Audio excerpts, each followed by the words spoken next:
Hello, Rama Pupodu. Hope all are great, good, in health, feeling wonderful, having a happy and peaceful life. Now let's continue with devotee TPR.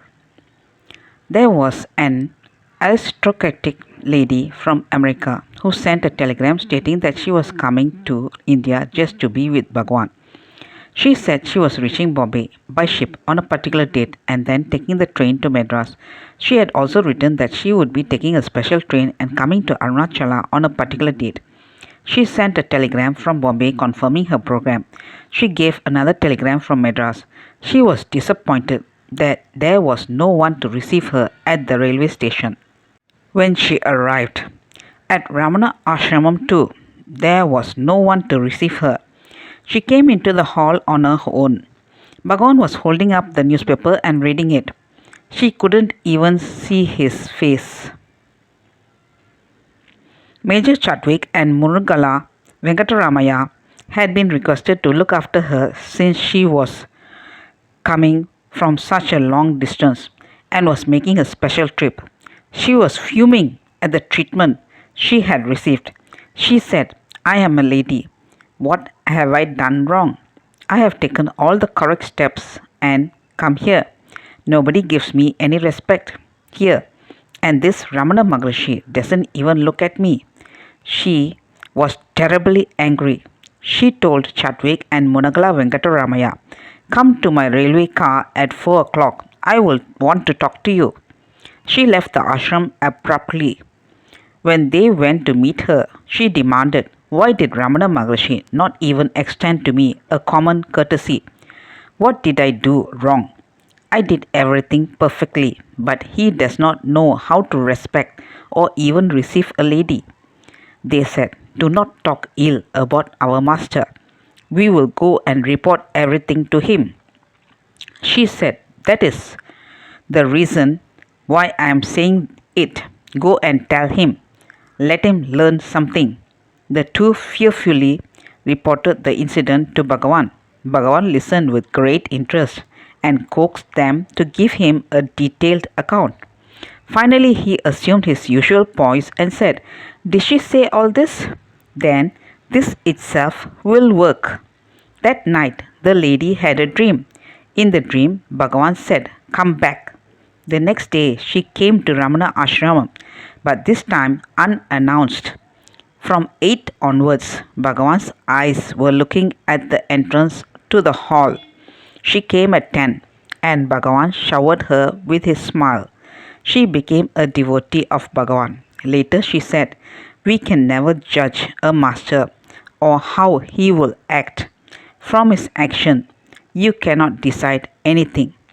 TPR gave not just an account of these incidents, but also an insight into Bhagavan's teachings. He once informed Bhagavan, "I have come to you not because I adored your personal form. Your teaching, 'Who am I?' was so logical that it attracted me to you. Although I am practicing it, I am still not getting anywhere. I am not able to experience it." Bhagavan looked at him steadily and said, "The man who wants to catch a fish attaches a very tempting worm to the fishing rod. Does he want to feed the fish? He only wants to catch it." The 11-page gem of a book, "Who Am I?" is only a tempting worm to catch us all and destroy the ego. I asked TPR, "Did you ever get any clarifications from Bhagavan on his text?" TPR said that he once asked Bhagavan about the meaning of the Tamil words are Oli, which means shining lights. The phrase appears in the first verse after the first two benedictory verses of the 40 verses on reality. Since one actually sees the world, one has to accept there are varied forms of multiplicity. Yet all that is seen, the names, the forms, the onlooker, the screen, the light that illuminates all these, verily all are that one principle, the awareness I am. I asked Bhagavan, what is this light that illumines? What does it refer to? Bhagavan replied, Our Oli means all pervasive brightness. It refers to that light of the mind in which we see the entire world. Only with a particular kind of mind are we able to see the world, both the known and unknown. Even the physical phenomenon is seen only through the mind.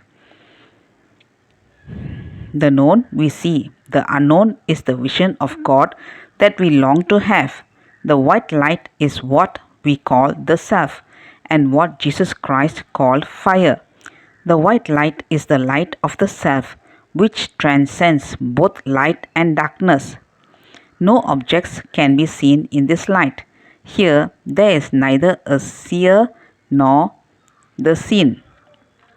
Just as we do not see any objects in deep sleep, here too we do not see anything. However, the self reflects a light, which is the light of the pure mind.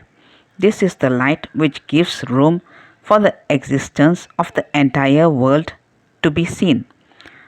What is seen cannot be actually seen in total light, as in enlightenment, or in total darkness, as in deep sleep. It can be seen only in this subdued or reflected light, and this is the light that is being referred to in the verse. Once I pleaded with TPR, we seekers also have commitments.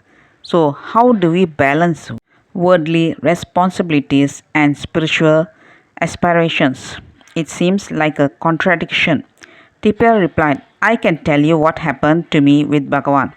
I pleaded with Bhagavan to save me from the grips of samsara, as however much I turned my mind, the pull of commitments in the activities of life was still insurmountable.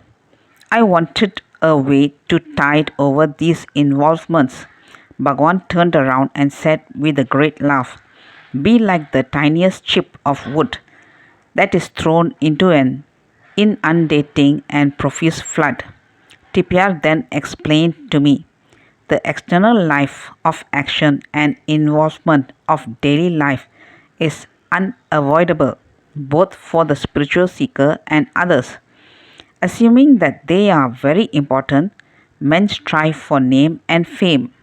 Let's continue in the next chapter. Thank you. Bye bye. Rama Rama Pupodu.